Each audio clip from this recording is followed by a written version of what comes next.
age of women dawned. April 10th, 1992. Reverend and Mrs. Moon founded the Women's Federation for World Peace under the banner of "Let us establish the world of peace with the power of women, the power of mother."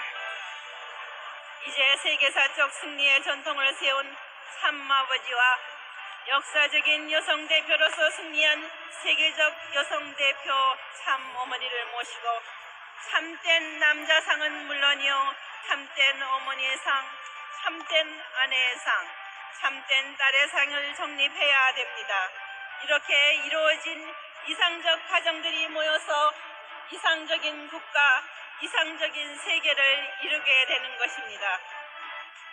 Mrs. Moon's voice, echoing through the spring rain, united with the will of 100,000 people who came, and this new flame of a woman's movement spread to the whole world like wildfire.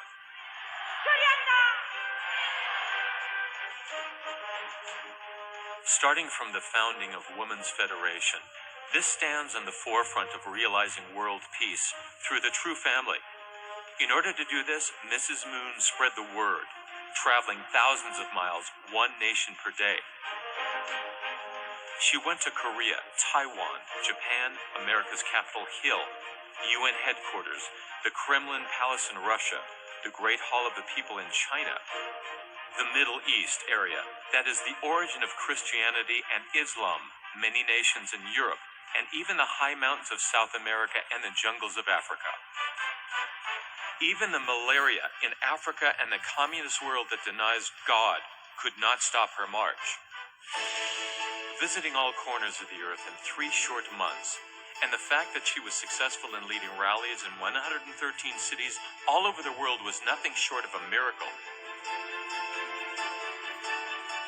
Women's Federation was able to create both domestic and international organizational foundations from its starting year, thanks to the sincere efforts of Mrs. Moon. Mrs. Moon is actively seeking to substantially realize the founding spirit of the Women's Federation, which is establishing the peaceful world and sound society through creating the families of true love upon the foundation of maternal love.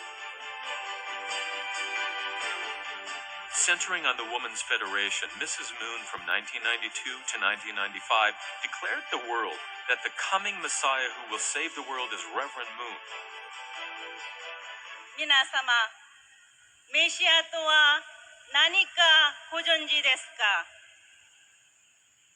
メシアは誠の父母として来られ、偽りの父母から生まれ、植えられた偽りの根を取り除き、天国世界を創建しなければならない。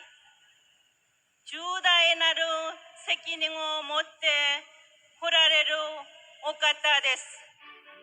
Women's Federation for World Peace, centering on Mrs. Moon, began the waves of challenge all over the world by trying to realize the world of peace upon the foundation of true family and heightened human rights for women.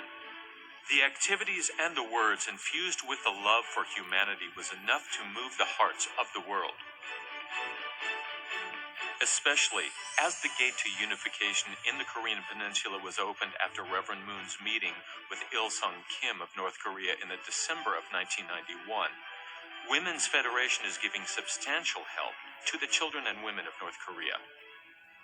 Along with these activities, the Federation is also actively engaging in the education that will lead to the historical reunification of Korean people through providing the Tongil camp to the children and mothers who will be the force of the future that will realize the unification.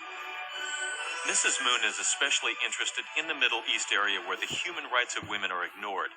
Women's Conference for Peace in the Middle East, which started to shed the light of peace and reconciliation on Middle East in May 1997, when the air of war was still in the atmosphere, is annually participated by women leaders from over 20 nations in the Middle East, and it is working diligently to realize world peace and the human rights for women. Mrs. Moon, who is also a member of the board of directors of the World Alliance for Relief, sent helping hands wherever she went while spreading the word with Reverend Moon. That is the heart of Mother. Nursing the children moaning from undeserved sufferings, she healed the world's scars and bruises.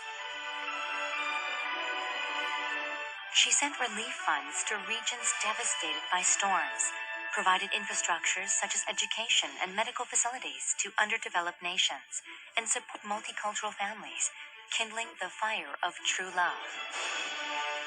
Mrs. Moon's activities that reflected her love for humanity brought the obvious result of her being invited to the UN, the focal point of the world of diplomats. At the UN, she spoke about women and the true family. She was the first Asian woman to do this. Due to her speech that moved the hearts of the people from around the world, the Women's Federation for World Peace finally became a UN-recognized NGO and still maintains its close relationships with the UN.